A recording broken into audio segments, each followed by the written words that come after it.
हिंदुस्तान का पूरा चुनाव बदलने वाला है और चुनाव करवाने का तरीका बदलने वाला है।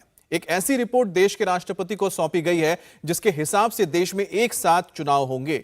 लोकसभा और विधानसभा के चुनाव एक साथ होंगे। ये चुनाव 24 में तो नहीं होंगे, लेकिन 29 में हो सकते हैं और 24 का चुनाव अपने टाइम पर होगा। एक चुनाव पर इतना बड़ा दांव नरेंद्र मोदी की पार्टी क्यों खेल रही है? एक चुनाव वाला पूरा कैलकुलेशन क्या है, ये आपको दिखाते हैं। देश में आगे चुनाव कैसे होंगे? क्या देश की चुनावी प्रक्रिया बदलने वाली है? एक देश एक चुनाव सुनकर किस किस को तनाव हो रहा है? लोकसभा और विधानसभा के चुनाव एक साथ कैसे हो पाएंगे? क्या 2029 में लोकसभा के साथ साथ सारी विधानसभाओं के चुनाव भी होंगे? वो कौन से राज्य हैं जिनकी विधानसभाओं के कार्यकाल कम होने जा रहे हैं? क्या कुछ राज्यों की विधानसभाओं के कार्यकाल बढ़ने वाले भी हैं? एक देश एक चुनाव पर पिछले साल बनी कोविंद कमेटी ने राष्ट्रपति को अपनी रिपोर्ट सौंप दी है। 18,000 पन्नों के इस रिपोर्ट में देश में 2029 में एक साथ चुनाव कराने की सिफारिश की गई है। इस रिपोर्ट में क्या कहा गया है? 2029 में पूरे देश की विधानसभाओं के साथ साथ लोकसभा के चुनाव कैसे संभव होंगे और इसमें क्या चुनौतियां हैं, इन सब पर बात करेंगे। लेकिन उससे पहले यह समझना जरूरी है कि नरेंद्र मोदी को अपने तीसरे कार्यकाल में कौन कौन से बड़े काम करने हैं, क्योंकि ये वो काम हैं जिन्हें पूरा किए बिना वन नेशन वन इलेक्शन करवाना मुश्किल है और इसीलिए नरेंद्र मोदी 400 सीटें मांग रहे हैं।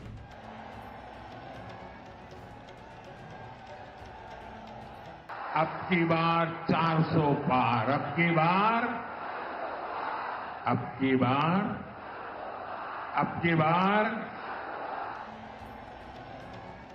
मोदी को अपने थर्ड टर्म में बहुत कुछ करना है। जैसे सबसे पहले तो नई सरकार को जनगणना करवानी होगी, क्योंकि बिना जनगणना करवाए देश में डिलिमिटेशन यानी परिसीमन नहीं होगा। जब तक परिसीमन नहीं होगा तब तक महिला आरक्षण कानून लागू नहीं हो पाएगा, जिसमें महिलाओं को विधानसभाओं और लोकसभा में 33% आरक्षण दिया गया है। इसी के बाद सरकार 2029 में वन नेशन वन इलेक्शन का फैसला कर सकती है। और ये सब काम सुनने में भले ही आसान लग रहे हों, लेकिन ऐसा है नहीं। ये राजनीतिक तौर पर कठिन फैसले होने वाले हैं। ऐसा क्यों है, ये भी आपको समझाएंगे। इसके लिए सबसे पहले डिलिमिटेशन यानी परिसीमन को समझना होगा। परिसीमन का मतलब जनसंख्या के आधार पर संसदीय और विधानसभा सीटों की कुल संख्या में बदलाव है। 1961 की जनगणना के बाद भारत की लोकसभा सीटें 494 से बढ़कर 522 हो गईं और 1971 की जनगणना के बाद 522 से बढ़कर 543 की गईं। 1971 में भारत की जनसंख्या 55 करोड़ थी, जबकि अब 2024 में भारत की जनसंख्या आधिकारिक तौर पर 140 करोड़ हो चुकी है, लेकिन उस अनुपात में ये सीटें नहीं बढ़ी। ये तय है कि 2026 के बाद सरकार को परिसीमन करवाना है और परिसीमन करने के लिए जनगणना जरूरी है। 2021 में जनगणना होनी थी, लेकिन कोविड की वजह से टलती रही। अब सरकार कह चुकी है कि 2024 के लोकसभा चुनाव के तुरंत बाद जनगणना होगी। लेकिन इसमें भारी समस्या यह है कि अगर जनसंख्या के हिसाब से राज्यों की लोकसभा की सीटें बढ़ाई गईं, तो दक्षिण भारत के राज्यों को भारी नुकसान हो रहा है, जबकि नॉर्थ और हिंदी बेल्ट वाले राज्यों को जबरदस्त फायदा हो रहा है। कैसे, अब इसे भी समझ लीजिए। अगर 2026 की जनसंख्या के हिसाब से परिसीमन हुआ तो लोकसभा की मौजूदा सीटों की संख्या 543 से बढ़कर 848 हो जाएगी। बहुमत के लिए अभी 272 सीटों की जरूरत होती है। इस हिसाब से फिर 425 सीटों की जरूरत होगी। जिस दक्षिण भारत में अभी 130 लोकसभा की सीटें हैं, वो परिसीमन के बाद 164 हो जाएंगी, जबकि इसके ठीक उलट हिंदी प्रदेशों में बहुत ज्यादा सीटें बढ़ जाएंगी। अभी हिंदी बेल्ट में 225 सीटें हैं। डिलिमिटेशन के बाद यहां ये सीटें सीधे सीधे 408 हो जाएंगी, यानी बहुमत के 425 के आंकड़े से सिर्फ 17 सीटें कम तो अकेले हिंदी बेल्ट से आ जाएंगी। जाहिर तौर पर सत्ता की कुंजी हिंदी प्रदेशों के हाथों में होगी और इसीलिए अगर ऐसा हुआ तो जबरदस्त विरोध होगा। Has the former president or the committee made any recommendation on manufactured majority as well? mandates that are being manufactured by this thing. How can there be one nation, one election when the current regime is not accepting the people's mandate? The operation Lotus that is prevalent to lure MLAs and have elections again and again and again. What about that? And also, it's completely against the spirit of decentralization of the panchayats and everything else. So let's see what the recommendations are. प्रधानमंत्री मोदी के लिए नया परिसीमन करवाना इसलिए भी जरूरी होता है क्योंकि उन्होंने जो महिला आरक्षण बिल पास करवाया है उसका महिलाओं को फायदा नए परिसीमन के बाद ही मिलेगा। इसीलिए यह कहा जा रहा है कि मोदी के पास 2029 के चुनावों से पहले यह बहुत बड़ा काम है, जिसके लिए उन्हें बड़ा बहुमत चाहिए और गठबंधन के नए साथियों की भी जरूरत है। इसीलिए बीजेपी 2024 के चुनावों से पहले ही अलग-अलग प्रदेशों में अपना गठबंधन कर रही है। हिंदी पट्टी की 225 सीटों पर तो बीजेपी और मोदी बेताज बादशाह हैं, लेकिन जिन राज्यों में उनकी पार्टी कमजोर है या वोट बैंक नहीं है, वहां वो लगातार गठबंधन कर रहे हैं। जैसे कि आंध्र प्रदेश में चंद्रबाबू नायडू और पवन कल्याण के साथ अलायंस किया। इसी तरह उड़ीसा में भी नवीन पटनायक के बीजू जनता दल के साथ बीजेपी का गठबंधन हो रहा है। तमिलनाडु में भी बीजेपी एआईएडीएमके के एक धड़े ओ पनीरसेल्वम और एएमएमके के टीटीवी दिनाकरन के साथ गठबंधन कर रही है। पंजाब में कहा जा रहा है कि बीजेपी और अकाली दल एक बार फिर से साथ आ सकते हैं। बीजेपी की कोशिश है कि वो ज्यादा से ज्यादा समर्थन हासिल कर सके ताकि अगर कल को उसे कोई बड़े फैसले करने हों तो उसके पास पर्याप्त संख्या बल हो। और ऐसा ही एक फैसला है वन नेशन वन इलेक्शन का, जिसके लिए सरकार ने पिछले साल पूर्व राष्ट्रपति रामनाथ कोविंद की अध्यक्षता में एक कमेटी बनाई थी। इस कमेटी ने अपनी सिफारिशें आज राष्ट्रपति को सौंप दी हैं। इस रिपोर्ट में कहा गया है कि देश की सभी राज्यों की विधानसभा के चुनाव लोकसभा चुनावों के साथ कराए जा सकते हैं। सभी राज्यों की विधानसभाओं के कार्यकाल अगले लोकसभा चुनाव तक बढ़ाए जा सकते हैं। देश में एक साथ चुनाव करवाने की तरफ यह पहला कदम है। दूसरा कदम यह होगा कि पंचायत और स्थानीय निकाय के चुनावों को लोकसभा और विधानसभा चुनावों के 100 दिन के भीतर करवाना होगा।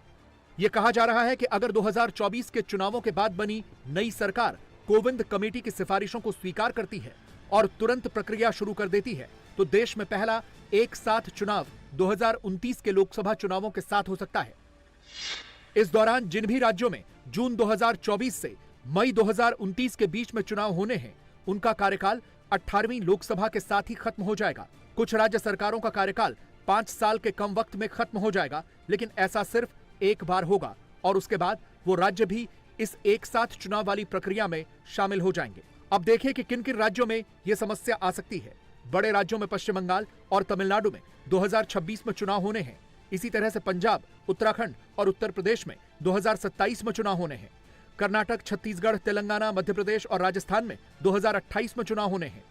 मोदी जी का मकसद क्या है? One nation no election, one nation no election, वही तो चाहते हैं, वही तो चाह रहे हैं, इसीलिए तो जा रहे हैं। मुझे 400 सीटें दीजिए, मुझे 2/3 बहुमत दीजिए, मैं संविधान बदलूं। संविधान बदलने का उनसे क्या फायदा मिलेगा? One nation no election. 1951 से 1967 तक लगभग 16 साल तक तो इस देश में एक साथ ही चुनाव होते थे और हमारे पूर्व राष्ट्रपति जी और समिति ने जो एक ये तय किया है और दिया है रिपोर्ट, इसका स्वागत करना चाहिए, क्योंकि देश में एक साथ सारे चुनाव हो तो जो प्रशासनिक हैं, जो राजनीतिक लोग हैं, वो बार बार चुनावों में लगे रहते हैं, चुनावी गतिविधियों में लगे रहते हैं, वो बंद हो जाएगा। जो सरकार की अलग अलग नीतियां हैं, वो नीतियां अच्छे रूप से उन पर काम किया जा सकता है, रोक नहीं आती। और जब पहले होता था, अब हो सकता है। इसके लिए जो कदम उठाने उसको मद्देनजर रखते हुए इसका स्वागत करना चाहिए। इस कमेटी ने सिर्फ सरकार को फॉर्मूला सुझाया है, लेकिन ये नहीं कहा है कि सरकार कब से देश में एक साथ चुनाव करवाए। अब ये नई चुनी जाने वाली सरकार पर है कि वो क्या चाहती है। अगर वो 2029 में एक साथ चुनाव चाहती है तो फिर ये पूरी प्रक्रिया 2024 के चुनावों के तुरंत बाद शुरू करनी होगी। लेकिन अगर सरकार 2034 में एक साथ चुनाव चाहती है तो फिर सरकार को 2029 के चुनावों के बाद यह प्रक्रिया शुरू करनी होगी। अगर किसी सूरत में लोकसभा या राज्य विधानसभा में किसी पार्टी को बहुमत नहीं मिलता या नो कॉन्फिडेंस मोशन के बाद केंद्र या किसी राज्य की सरकार गिर जाती है तो कमेटी ने सुझाव दिया है कि उस सूरत में नए चुनाव करवाए जाएंगे, लेकिन ये चुनाव बाकी बचे हुए कार्यकाल के लिए करवाए जाएंगे जब तक कि एक साथ चुनाव का समय न हो। अब यह भी जान लीजिए कि इस कमेटी ने देश में एक साथ चुनाव करवाने की सिफारिश क्यों की है, अभी क्या नुकसान होता है। कमेटी के मुताबिक देश में एक साथ चुनाव न होने से बहुत ज्यादा नुकसान होता है। पूरे साल भर किसी न किसी राज्य में चुनाव होते रहते हैं। इसके लिए सरकार पर, व्यापार पर और नागरिकों पर बहुत बोझ पड़ता है। सरकार का कहना है कि एक साथ चुनाव कराने से वित्तीय बचत हो सकती है। अलग अलग चुनावों में चुनाव अधिकारियों और सुरक्षा बलों की तैनाती होती है, जिसमें बेफिजूल खर्चा होता है। सरकार के खजाने और राजनीतिक दलों के अभियानों पर होने वाले खर्चे को कम करने के लिए एक देश एक चुनाव कराना जरूरी है। बार बार चुनावों के कारण आदर्श आचार संहिता लागू हो जाती है, जिसकी वजह से लागू होने वाली कल्याणकारी योजनाओं का क्रियान्वयन प्रभावित होता है। सरकार को यह भी उम्मीद है कि एक बार के चुनाव होने से मतदान प्रतिशत में भी सुधार होगा। वन नेशन वन इलेक्शन करवाना कोई आसान काम भी नहीं रहने वाला। इसके लिए सरकार को बहुत काम करना होगा। देखिए इसकी राह में क्या क्या चुनौतियां हैं। संसद की दोनों सदनों की मंजूरी लेनी होगी।